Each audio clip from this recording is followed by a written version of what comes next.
Hello. Today we're going to talk about probably one of my favorite topics when we do introduction to the New Testament. And that is this idea of an intertestamental period. So let me kind of jump in to let you know what we're talking about when we talk about intertestamental period. This is simply the period between the last book of the Old Testament, Malachi, and the writing of the first books of the New Testament. So in your Bible, Matthew, time between Malachi and Matthew. Realistically, because Mark was most likely written earlier, it might be more accurate to say between Malachi and Mark. But the main idea here is the period between the Old Testament and New Testament. Sometimes people call this period the 400 years of silence because it's approximately 400 years. I'm not a fan of that because that makes it sound like nothing happened during this period. That phrase 400 years of silence basically means there's no prophet that rises to the level of inspired scripture during that period. So it's accurate in that sense, but most people, when they hear 400 years of silence, they're like, well, God was silent and nothing happened during this period, which is not accurate. During this period, what you have happen is you really have thriving history happening, writing is happening, a lot of different things are happening during this period. So we want to make sure we show proper respect to that during this period. So as we talk about this, we're going to start with a little bit of Old Testament history. I want to encourage you guys to go and look in your in the Canvas shell. You're going to see a brief timeline of the Old Testament history. That's just going to talk about, creation, God having a chosen people, starting with Abraham, that chosen people ending up in Egypt, being delivered, then eventually you having kings rise up, David being kind of the big example, but then seeing the destruction of this great thing that God made in his people, ultimately culminating in the exile. So we don't have time to get into every detail. You're going to take a survey of the Old Testament and you're going to learn about all the depth of the Old Testament. But our focus is to get you into the New Testament.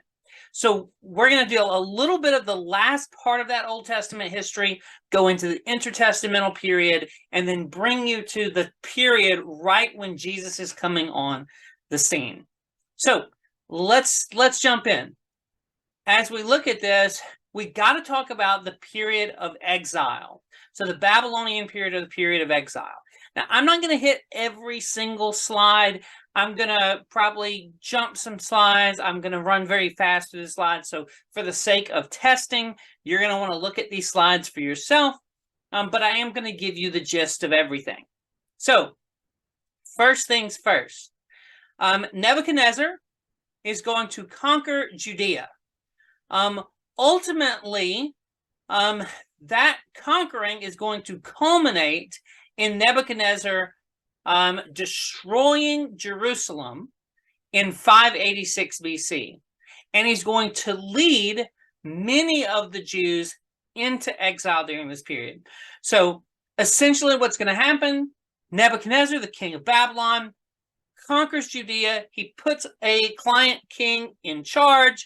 The client king rebels, and then we have this major fight for Jerusalem. And I would encourage you to go and read some of the prophets. Jeremiah in particular is a good prophet to read to learn about this. You can get some of this also in 2 Kings. But ultimately, this exile and a large portion of the population, specifically the upper crust of the population, the part of the population that is seen to be the most intellectual, the noblemen, they end up in Babylon. So that is formative. That is super important. We're going to see all kinds of things take place in this period of exile. If you want to learn about that period, of course, you are welcome to read the book of Daniel. You're welcome to read the book of Esther. They will help you also. Ezra and Nehemiah is going to tell you about when they come back. So many things are going to happen during this period, this latter part of the Old Testament, where the Jews are going to basically be, and by Jews, I'm referring to those from the southern kingdom of Judah. The northern kingdom experienced exile way earlier, and there was never an official return from exile for those of the northern kingdom.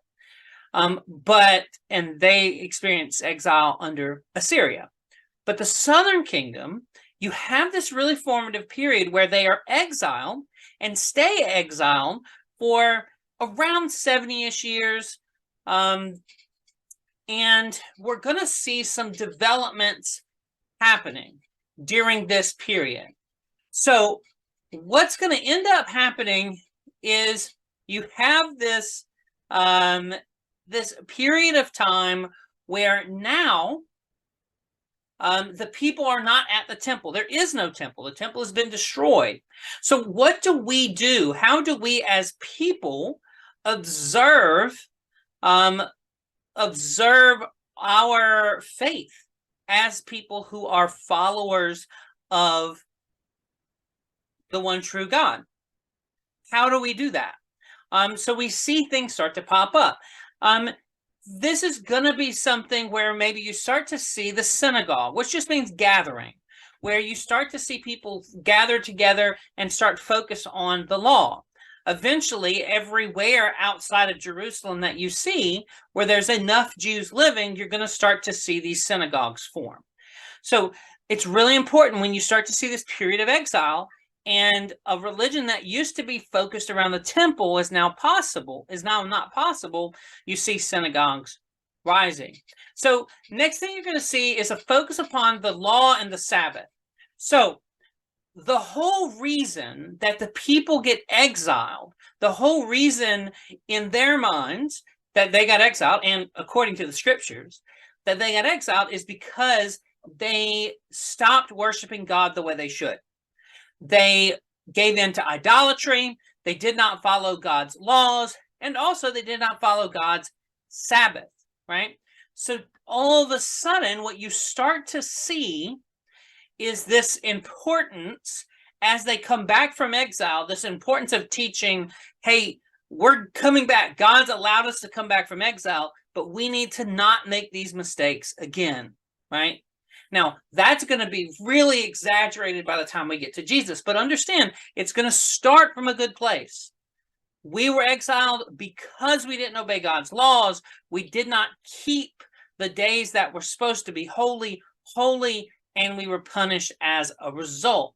So this idea of synagogue worship and also the law and the Sabbath are really, really important. Particularly the law, you're going to start to see all kinds of traditions put around the law, especially with the Pharisees, all kinds of traditions put around the law to say, hey, how do we interpret living out the law practically? How do we live this law out? And how do we do it with a practical day-to-day life? What's allowed, what's not allowed? All right, so again, just an understanding of what we're talking about here. If you look at Judaism, you will see, if you look at this period, and you can kind of take a look at this map, you're going to see the people are actually here in Babylonia are going to be exiled and spread to the area around Babylon. So they are displaced, and they're spread over this very large empire. Okay? So now let's talk about the Persian period. Because the Babylonians, even though they were very, very important, that kingdom did not last very long. That kingdom was relatively short-lived. Not too long after Nebuchadnezzar, the kingdom starts to become weak and starts to fall apart. And it is going to be conquered by the Persians. Now, the Persians are going to create an empire way larger than the Babylonians. And the Persians are going to have a slightly different attitude. The Persian attitude towards conquered peoples like this is we want your gods to think that we're great, because Persians, of course, they are, they are not Jewish, but they do also have a respect for other gods. Now, in terms of what the religion of the Persians are, you have some possibilities of Zoroastrianism there in Persia. It was very strong there, but also some general paganism as well. But what we do know is that during the Persian period, the king of Persia actually, after he defeats the Babylonians, gains control of Palestine, he's going to actually give the Jews permission to return home. Now, many of them stayed. Many of them are going to stay. You actually see Esther being an example. Some of the Jews had already made that first trek home by the time we see the story of Esther. But many are going to stay. Many are going to go. So if you want to see that group that goes, you have that initial group of 42,000 that return to Jerusalem. You can see this in Ezra. Now, there's three main waves of people coming back, and those three main waves are going to be, you can see the first two in Ezra and the last one in Nehemiah. So large portions going to return. This is actually where you first see the Samaritans pop up, because the Samaritans are a people that had been in the northern kingdom, the area around Samaria, which was the capital of the northern kingdom.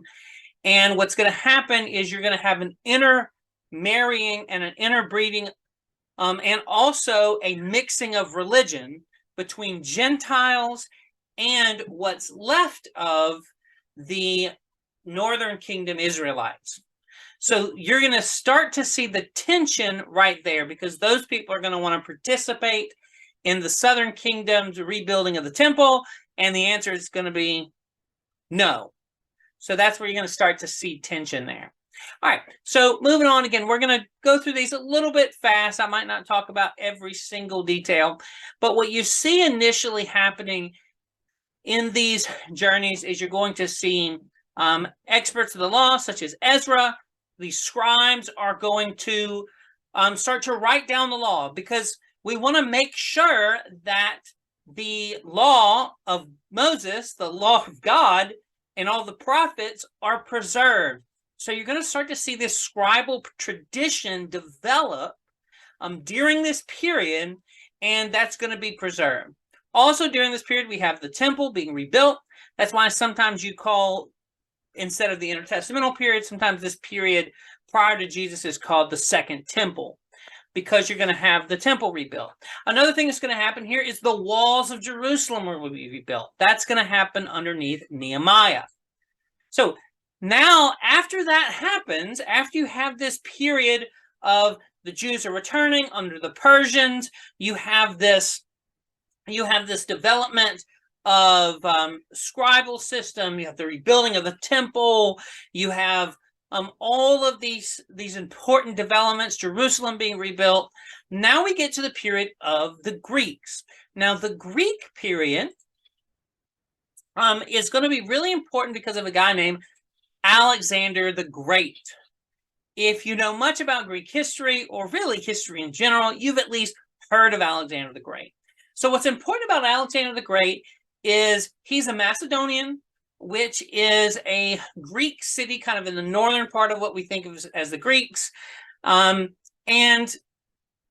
the Macedonians they're not one of the more well-known Greek states. In fact, some Greeks might think, oh, they're not really one of us. They're kind of in that northern part. They're more on the edges of the Greek world, but eventually they amass a very strong kind of Greek culture here. They invade, they take over all of the Greek city-states, and they unify under one rule. Eventually, after Philip of Macedon dies, his son Alexander will take over, who is very educated in Greek culture, also known as Hellenism. The Greeks would call themselves Hellenes. They didn't call themselves Greeks, that's our term, but they called themselves Hellenes. So when Alexander, who becomes a great military leader, takes over all of the old Persian Empire, what's going to end up happening is he is going to spread Greek culture as he goes. So he's going to spread Greek culture, and that includes the area around Israel or Judea, Jerusalem. So he's going to take over that area. So here's just some pictures here. That's a picture of the head of him, of a head that was made of him. And you can see just how large his empire gets. It's extremely large, from Greece all the way down into northern Africa, all the way over to the edges of India. So it's a big deal. And as he goes, as he conquers in this less than a decade, this whole thing, and then dies quite young, he is going to start these cities that many of which he calls Alexandria. So we see several Alexandria cities, and he's going to start emphasizing the spread of culture, of Greek culture. So he emphasizes the spread of Greek culture, and he starts to encourage the use of the Greek language. And he encourages many of his soldiers to intermarry with people, so you start to see this spreading of Greek culture. So he's going to die at roughly the age of 33, and his kingdom is going to be divided. Now, there are a couple of generals that will take over, but for our purposes, there are really two generals that are particularly important, Ptolemy and Seleucus. So those are the two generals that are most important. The Ptolemies are going to really be based out of Egypt, and the Seleucids are going to be based out of Syria, or around where we think of as Antioch. So that area, okay? So on either side of Israel, you have these new kingdoms, or to some degree empires, being created on either side of Israel, down in Egypt and up in Syria. So you can see where we're going with this. Israel, during this period, is going to end up being caught up in power struggles. All right, but before we move too far into that, let's talk about some developments that happened during this period. So first of all, Koine Greek, which just means common Greek, becomes the Greek that is the language that's most common in this area. So we tend to think of Hebrew as being the common language in Israel. Well, actually in Israel, yes, Hebrew is common, but with the influence of the Babylonians, we start to see Aramaic, which was a common language there in the Babylonian Empire. We start to see Aramaic become really important, and that becomes the most common spoken day-to-day language in Israel. Well, when the Greeks come in, Aramaic continues to be the most common spoken language, particularly in rural areas around Judea and Galilee and Jerusalem and all that area, and Egypt in general, Palestine in general. But Greek, over the course of this entire area, becomes this dominant language. So it becomes the language of education, and it becomes what we would think of as a lingua franca, meaning a language that most places you go, you can find someone speaking Greek. Like today, right? Most places you go, you're probably going to be able to find someone speaking English. There are certain languages that are just really common. English is extremely common. You can go to Europe, you'll find people that speak English. You can go to Asia, you can go to Africa, you can go to South America, and often you'll be able to find English speakers. English is extremely common. It's become the language of trade. It's become the language of commerce. So Greek becomes much like that, which is why the New Testament is going to be written in Greek. So also you see the increase of Hellenism, which is the Greek way of life. So After he dies, it'll be split between those two generals. You'll see, and you can see a picture of that here. You'll see the Ptolemies are going to control Egypt as well as the area around what we think of as Israel. And just north of that, you're going to see the Seleucids controlling Syria, and then a huge, huge area with the rest of the kingdom there. Now, during this Ptolemaic period, the Jews are actually going to get a pretty wide berth. The Ptolemies are going to essentially say, hey, look, we're going to treat you well. We'd like, you can continue to keep and maintain your Jewish culture. And you even see during this period, you even see a Greek Old Testament being written. So that's called the Septuagint. And you're going to see that. You're going to see where Jews start to embrace this Greek culture, and they figure out a way to maintain both being Hellenistic while also having a Jewish identity, while there is always a bit of a tension there. But the Ptolemies are relatively open to that. So again, the Septuagint is the biggest development that you have during this period. This is just a Greek version of the Old Testament. By the time you get to Jesus's period, a huge portion of the population doesn't even know Hebrew. A huge portion, not necessarily in Judea itself, but around the Eastern Mediterranean, many just know the Greek version. In fact, we see the Greek version, the Septuagint, often quoted by New Testament authors.